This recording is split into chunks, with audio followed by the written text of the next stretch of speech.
Praise the lord, హల్లెలూయా. దేవునికి స్తోత్రం.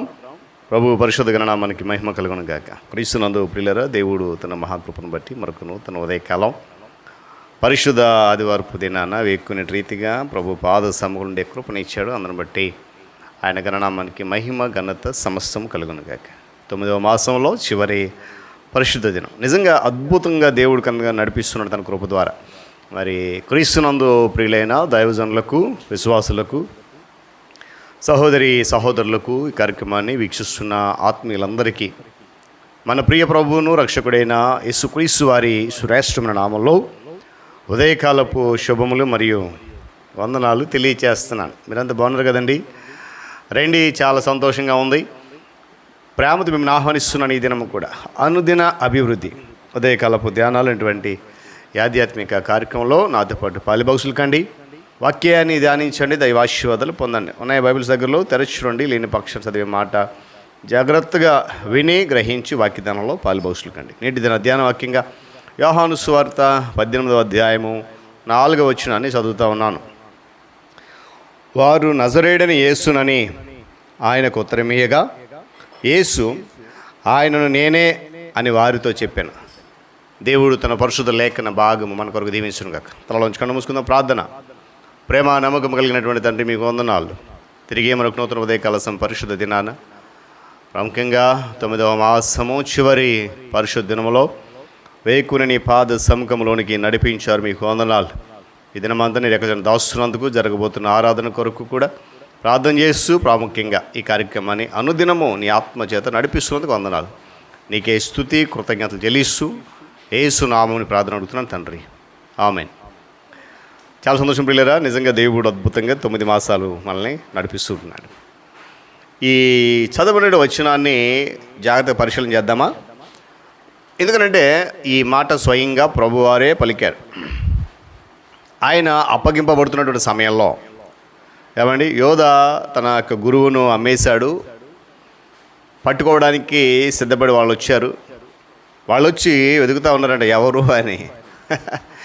ఏమండి, మనమైతే పలానోడు మనల్ని పట్టుకోవడానికి వచ్చాడు అని తెలిస్తే పలానా ఇంత దూరం ఉన్నాడని కానీ ఇక్కడే మనం ఏం చేస్తాం, సర్దేసుకుంటాం, కనపడం. యేసుక్రీస్తు ప్రభువారు స్వయంగా వెళ్ళి జరగబోయేది తన కొరకే అని తెలిసి కూడా, అయ్యా మీరు ఎవరిని దిగుతున్నారు అని అడిగాడట. వాళ్ళు ఏం చెప్పారు? నజరేయుడైన యేసును అని చెప్పారంట. అవునా, అయితే నేనే. చూడండి పిల్లరా, ఎంత గొప్ప ధైర్యం. యేసుక్రీస్తు ప్రభువారిని పట్టుకోవడానికి నమ్మక ద్రోహి చేత నడిపించబడిన ఒక గొప్ప జనసమూహం అక్కడికి వచ్చేసింది. కత్తులతోనూ గుదియాలతో వచ్చేసింది. వచ్చిన వెంటనే జరిగినటువంటి సంఘటన ఏంటంటే, శిష్యులందరూ కూడా ప్రభువారిని విడిచిపెట్టి పారిపోయాడు. ఒక యవనస్తుడు ఏంటంటే తన బట్ట సైతం విడిచిపెట్టి దిగంబరుడిగా పారిపోయాడంట. అయితే యేసుక్రీస్తు ప్రభువారు మాత్రం సింహం వలె ధైర్యంగా నిలబడి నేనే ఆయన్ని 3 సార్లు ప్రకటించాడు. అలాగే పిల్లరా, పేతురు యేసుక్రీస్తు ప్రభువారిని ఎరగనని చెప్పి తను శపించుకోవడానికి, మరి ఒట్టు పెట్టుకోవడానికి మొదలుపెట్టాడు. గమనించాలి, యేసుక్రీస్తు ప్రభువారు చూపినటువంటి నిర్భయానికి గల రహస్యం ఏంటి అని అంటే, ఆయన ప్రార్థన ద్వారా తనను తాను తగిన రీతిగా సిద్ధపాటు చేసుకున్నాడు.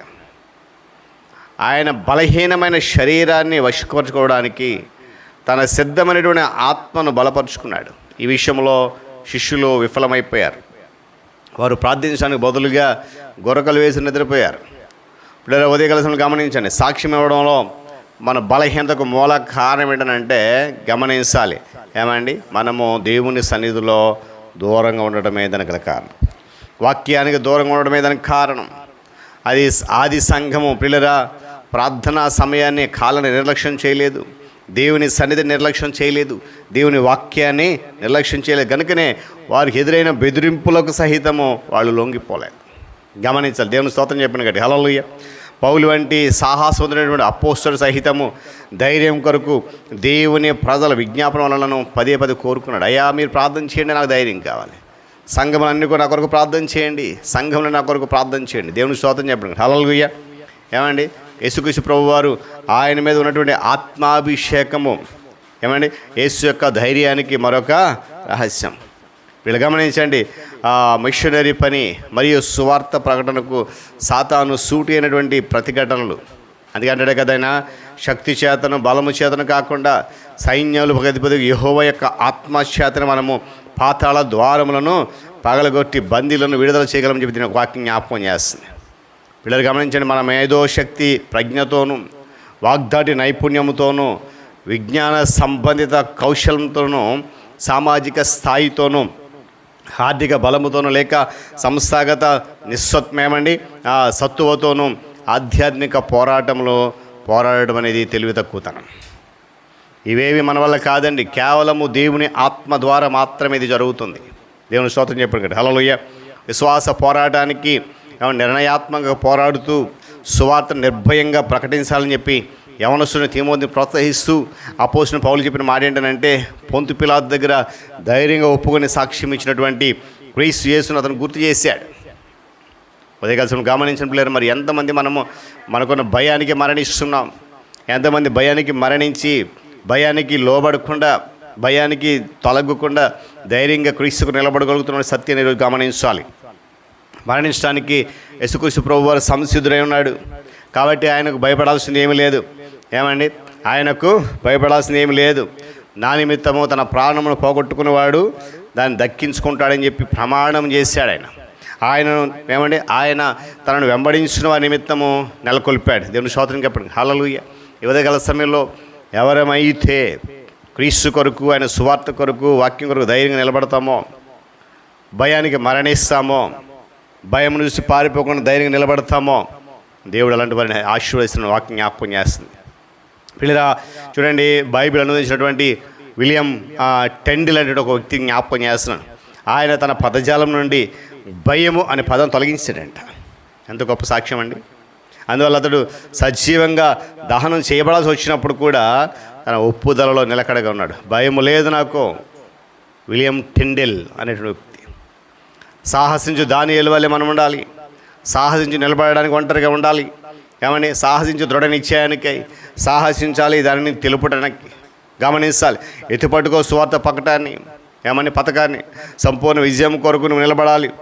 సవాలు చేస్తూ సాతాను సైన్యాన్ని జయమార్బడించు దానియేలు దళమునకు. ఉదయకాల సమయంలో పిల్లరా, ఈ మాట ఎవరు చెప్పారంటే ఫిలిప్ బి బ్లిస్ అనేటువంటి ఒక ఆయన జ్ఞాపకం చేశారు. కాబట్టి ఉదయకాల సమయంలో ప్రభువారు ధైర్యంగా, నేను మరలా జ్ఞాపకం చేస్తాను, విపత్తు మన దగ్గరికి వస్తుంది, మన కొరకే పలానా వాడు పొంచి ఉన్నాడంటే మనం ముందే కానీ ప్రభువారు ఎదురెళ్ళి ఆ భయానికి మరణించి నేనే అని చెప్పి తాను చనిపోతాను వాళ్ళ చేతుల్లో అని తెలిసి కూడా ఏమాత్రం కూడా భయపడక ధైర్యంగా తనను తాను సిద్ధం చేసుకున్నాడు. ఈరోజు మనము క్రీస్తు కొరకు ధైర్యంగా నిలబడగలుగుతున్నామా?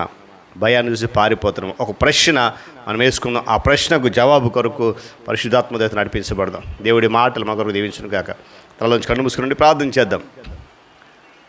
మహోన్నతుడా, ప్రేమగల మా తండ్రి, మీకు వందనాలు. తిరిగి మరొక పరిశుద్ధ ఆదివారం దినాన వేకునే రీతిగా నీ పాదసము నిలబడడానికి కృపనిచ్చారు, మీకు వందనాలు. నిజమైన తండ్రి, ప్రతి చిన్న విషయానికి మేము భయపడుతూ, ప్రాముఖ్యంగా నీ సువార్త విషయంలో, సన్నిధి విషయంలో, నాయన నీ కొరకు నిలబడే విషయంలో ధైర్యం లేక మరి నిరాశతో వెళ్ళిపోతున్నామేమో. అలాంటి మమ్మల్ని ధైర్యపరచుటకు స్తోత్రాలు. ఎత్తబడి నీ వాక్యం ఉంటున్న బిడ్డలందరి హృదయాలు బలంగా నటింపజేసి ప్రతి ఒక్కరు ధైర్యం పొందుకొని నీ కొరకు నిలబడే కృప దయచేయండి. మహిమ ఘనత మీరు పొందుకోండి. యేసు నామమున అడుగుతున్నాను తండ్రి, ఆమేన్. త్రియేక దేవుని దీవెన, ఆయన సన్నిధి కాపుదల సదాకాలం మనందరికీ తోడేండి నడిపించును గాక. ఆమేన్.